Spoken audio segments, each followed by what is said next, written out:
जड़ से खत्म करने की शक्ति इस मेथी में है। मेथी पित्त को बढ़ाती है, वात को कम करेगी, कफ को कम करेगी, पित्त को बढ़ाएगी। इसका मतलब यह हुआ कि मेथी उपयोग अगर आप करते हैं तो वात की बीमारियां खत्म हो जाएंगी पूरी तरह से, और कफ की बीमारियां खत्म हो जाएंगी पूरी तरह से। पित्त की बीमारियां बढ़ सकती हैं क्योंकि मेथी पित्त को बढ़ाती है।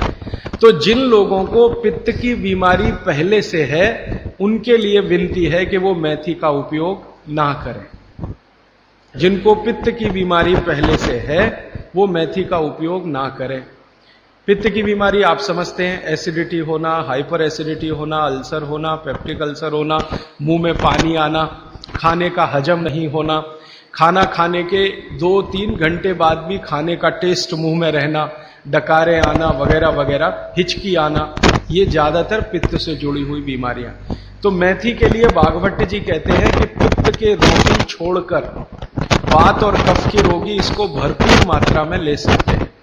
अब वात की बीमारियां अगर आपकी हैं, घुटने दुखना, कमर दुखना, कंधे दुखना, जोड़ों का दर्द, मेथी का उपयोग जरूर करें। अब आप पूछेंगे जी मेथी का उपयोग करने का तरीका बहुत सरल बताया बाघभट्ट जी ने कि रात को 1 गिलास गुनगुने पानी में या गर्म पानी में 1 चम्मच मेथी दाना डाल दें, रात भर उसको रखें, सुबह उठकर मेथी दाने को चबा चबा के खाएं। चबा चबा के खाने का महत्व तो बहुत है। कई लोग मेथी की फंकी लेते हैं, पिसा हुआ मेथी होता है ना, उसकी फंकी लेते हैं, लेकिन फंकी का महत्व इतना नहीं है जितना चबाकर खाए हुए मेथी का है। क्यों? कारण उसका यह है कि जैसे ही मेथी आप चबाते हैं लार बनना बहुत तेजी से शुरू होती है, क्योंकि मेथी का जो स्वाद है ना वो कटुक है, कषाय स्वाद है उसका। तो उस स्वाद की कोई भी चीज आप चबाएंगे बहुत तेजी से लार बनेगी, और वो लार मैंने आपको पहले ही बता दिया है आपके जीवन के लिए बहुत ही महत्वपूर्ण और उपयोगी है। इसलिए मेथी दाने को चबाकर खाने का असर बहुत गहरा और बहुत अच्छा होता है। तो आप मेथी दाना नियमित रूप से अपने घर में रखें, रसोई में रखें, उसका उपयोग करें। इस मेथी दाने के लिए एक बात वैसे मैंने महसूस की है, हमारे ज्यादातर घरों में अचार जितने भी बनते हैं सब में मेथी होती है ज्यादातर। तो आप बाघभट्ट जी की बात अगर मानते हैं और सुनते हैं तो जो भी अचार में मेथी है वो अचार नहीं है, औषधि है, दवा है। माने आप कभी भी अपने जीवन में ऐसे अचार खाने से परहेज ना करें जिसमें मेथी है।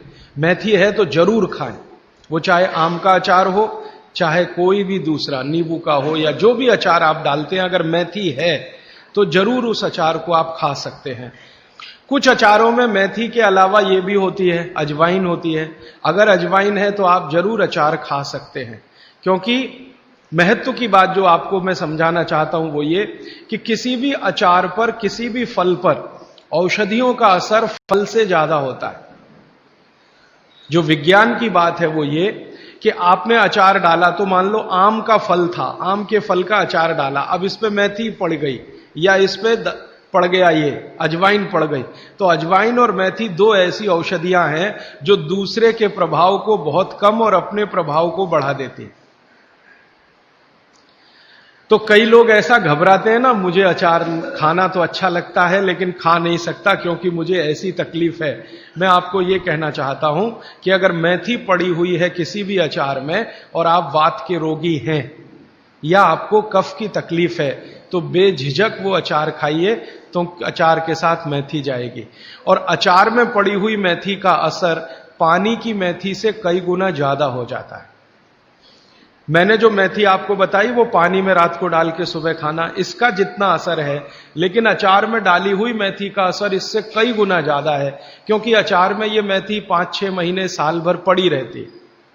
मेथी के बारे में बाघभट्ट जी कहते हैं कि तेल में मिलाकर अगर आपने इसको रख लिया तो बात वही है कि अचार में तो तेल भी है, बिना तेल के अचार नहीं है। अब मेथी उसमें डल गई तो आप समझ लीजिए कि इसकी शक्ति जो काम करने की है वो 20 गुनी ज्यादा होती है, कम से कम 20 गुनी ज्यादा होती है। तो इसलिए अचार में पड़ी हुई मेथी जितनी पुरानी होती जाएगी आपको उतनी ही लाभकारी है। और ठीक यही बात उन्होंने अजवाइन के लिए लिखी है कि अजवाइन अचार में पड़ गई है तो आप समझ लो कि वो बहुत गुनी बढ़ गई है। दोस्तों सबसे पहले तो चैनल सब्सक्राइब करें, फिर लाइक, कमेंट और